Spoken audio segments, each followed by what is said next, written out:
बिहार विधानसभा चुनाव के पहले चरण में रिकॉर्ड तोड़ यानी 65% मतदान हुआ। 11 नवंबर को दूसरे चरण में 20 जिलों की 122 सीटों पर मतदान होना है।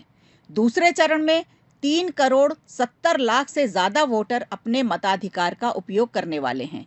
इस दूसरे चरण में एनडीए और महागठबंधन दोनों के ही सहयोगी दलों का प्रदर्शन ही निश्चित करेगा कि बिहार का ताज किसके सर सजेगा। इस दूसरे चरण के चुनाव में छोटी पार्टियों को मिलने वाली सीटों की संख्या ज्यादा है। अगर एनडीए की बात करें तो केंद्रीय मंत्री चिराग पासवान की लोजपा कुल 28 में से 15 सीटों पर चुनाव लड़ रही है। एनडीए में चिराग को 29 सीटें मिली थीं। इनमें से एक प्रत्याशी का नॉमिनेशन रद्द हो गया था। वहीं पूर्व मुख्यमंत्री जीतन राम मांझी की पार्टी हम के सभी प्रत्याशी 6 प्रत्याशी इसी चरण में किस्मत आजमा रहे हैं। चिराग पासवान और मांझी दोनों ही दलित चेहरे हैं। तो वहीं उपेंद्र कुशवाहा की पार्टी जिनमें से कुल 6 में से 4 सीटों पर इस दूसरे चरण में किस्मत आजमा रहे हैं। उपेंद्र कुशवाहा की पत्नी स्नेहलता कुशवाहा की किस्मत का फैसला भी इसी दूसरे चरण के चुनाव में होने वाला है। अब अगर महागठबंधन की बात करें तो पिछले चुनाव में राजद के अगुवाई वाले गठबंधन में यहां 26 में से 20 सीटों पर जीत हासिल की थी। इस दूसरे चरण में 61 में से 37 सीटों पर कांग्रेस भी मैदान में है। इसके अलावा मुकेश सहनी की विकासशील इंसान पार्टी 12 में से 7 सीटों पर चुनाव लड़ रही है। इसमें 2.6% निषाद वोटों के चलते महागठबंधन ने मुकेश सहनी की पार्टी पर भी दांव लगाया है।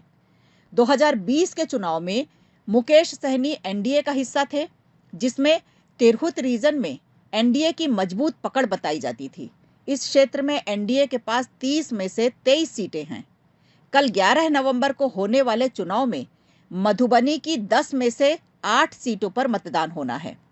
सीमांचल की बात करें तो यहाँ मुस्लिम आबादी ज्यादा है और यहाँ से ओवैसी की पार्टी एआईएमआईएम भी मैदान में है। पिछले चुनाव में उनकी पार्टी में 24 में से 5 सीटों में उसने जीत दर्ज की थी। अब बात करते हैं प्रशांत किशोर की। तो प्रशांत किशोर ने भी इस बार बिहार की राजनीति में बड़ा दखल दिया है। 2 गुटों के बीच होने वाले चुनाव में प्रशांत किशोर ने कई सीटों पर मुकाबला त्रिकोणीय कर दिया है। अगर पहले चरण की बात करें तो एनडीए से जदयू 57 सीटों पर मैदान में थी और बीजेपी 48 सीटों पर चुनाव लड़ रही थी। वहीं इस चरण में जदयू 44 और बीजेपी 53 सीटों पर मैदान में है। महागठबंधन में राजद 71 सीटों पर चुनाव लड़ रही है और 6 सीटों पर मैदान में है। अब देखना होगा कि बिहार के इस दूसरे चरण के चुनाव में छोटे दल एनडीए और महागठबंधन की किस्मत में क्या स्थितियां बनाते हैं और मुकाबला कितना तगड़ा होगा, ये दूसरे चरण के चुनाव में छोटे दल तय करने वाले हैं। इसका मतलब है कि बिहार में 11 नवंबर को होने वाले दूसरे चरण के चुनाव में एनडीए और महागठबंधन के सहयोगी दलों के बीच छोटे दल ही ये निश्चित करेंगे कि बिहार का ताज किसके सर सजने वाला है।